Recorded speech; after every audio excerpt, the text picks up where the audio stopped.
With an event announced and more, this is Pro Wrestling Central. My name is John, and you're watching the Wrestling Report.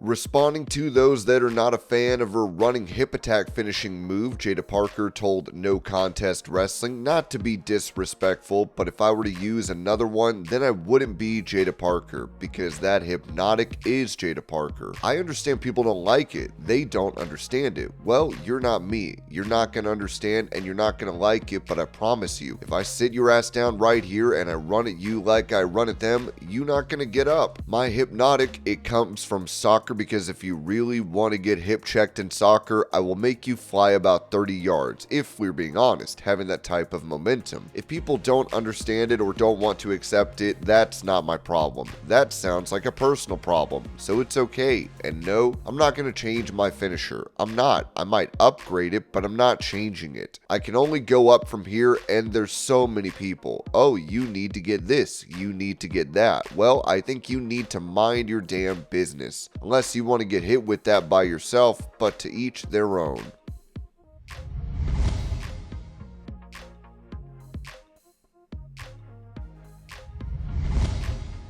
Mentioning why the retirement tour angle for Jeff Jarrett was dropped by AEW, Ringside News wrote that the Jeff Jarrett retirement tour in AEW has officially been dropped, and the reason is simple: it just wasn't working. During the March 18th episode of the Fightful Select podcast, Sean Ross Sapp was asked why AEW decided to abruptly end Jarrett's angle instead of letting it play out as initially planned. His response was blunt: it wasn't good, it didn't work, and they moved away from it. The retirement storyline had originally been expected to run much longer, with Jarrett locked in a feud against MJF. Over the past few weeks, Jarrett and MJF exchanged heated insults, leading many to believe their rivalry would have a more extended payoff. However, Tony Khan had other ideas. As Sapp previously explained, nothing in AEW is guaranteed until Khan gives it the green light, and even then, plans can change. Many storylines are discussed between talent before they even reach Khan, which isn't the structure he prefers. While Khan may approve certain ideas, he often tweaks their length or direction. This was exactly what happened with Jarrett versus MJF. Sapp revealed that the plan had originally been for the rivalry to last much longer, but Khan pulled the plug, deciding to move MJF into a program with Hangman Page instead. For example, MJF and Jeff Jarrett. That was supposed to go much longer than it's going to,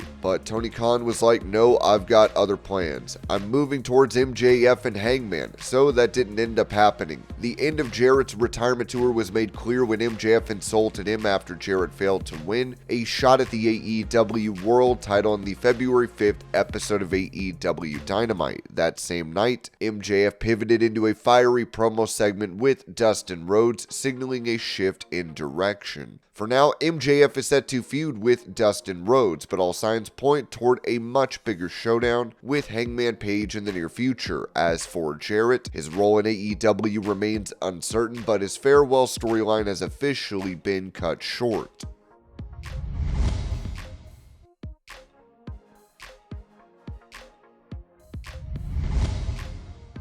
Reacting to being named the greatest black professional wrestler by BET, Booker T noted on his Hall of Fame podcast, I really appreciate that. I really do. My body of work has been vast. I'm still working my butt off to make sure this next generation finds their way through this journey as well. There are so many pitfalls and so many holes and bumps in the road. There are landmines you can fall on. I never thought I was the best wrestler in the world, but I always thought I was a really, really good performer, and that's what the difference was. I always said top 5 performers. I never said top 5 wrestlers. I was always thinking about what was next. I was always thinking about the next act. I was always thinking about the next show, the next opponent, the next town, you know? The fans who I was going to have to perform in front of next. When I got in this business more than 30 years ago, I said when it was over with, I just want my name to ring with the best wrestlers that have ever did it, and I feel like I've achieved that.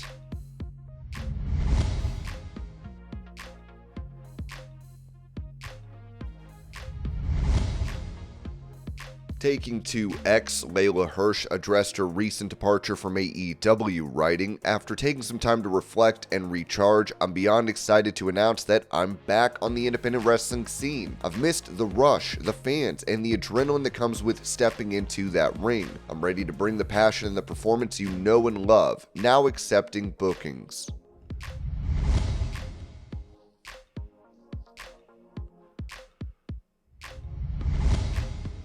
Addressing the WWE future of Lance Anoa'i as well as Hikuleo, Dave Meltzer said this on Wrestling Observer Radio. "Lance Anoa'i is there. There has been criticism of Lance Anoa'i that he may not make it. I have heard nothing negative about Hikuleo. You would think that him being there for all this time and not being used is like they must be disappointed, but I have not heard that at all."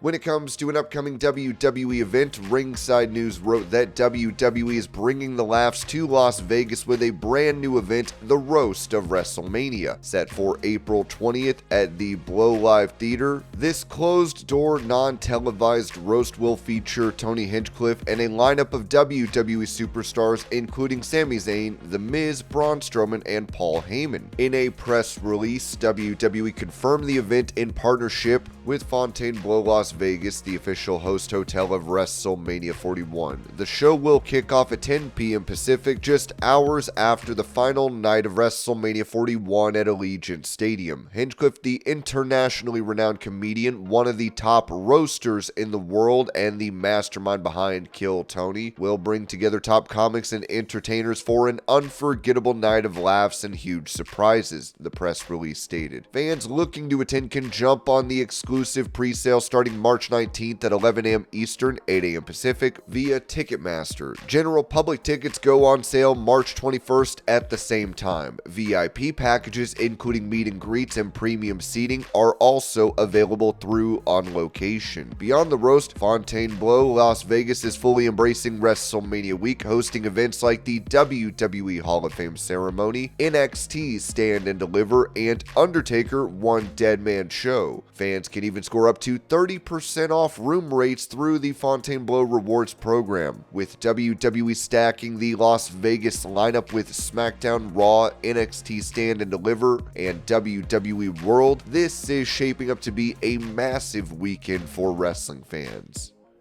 And this was your pro wrestling news update. I hope you're all having a great day. Thank you so much for watching, and I will see y'all later.